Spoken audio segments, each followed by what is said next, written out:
Hello everybody and welcome. In this video I'm going to show you how to connect two devices simultaneously to your headphones JBL Everest. And right here we have a first device what connected with the headphones and the second one do not. So what we should do? If you have Android, like me, on the second device, click Pair New Device. If you have iOS, just open Bluetooth.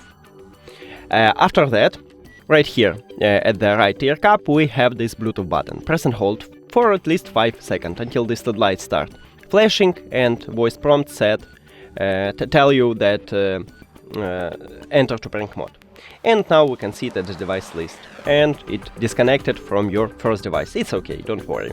So click on it at the device list and then click pair. Here we go. And now we add the second device to these headphones. So to have connection with the first device, just click at the device list on your device, and as you can see right here we have connection with both of the phones.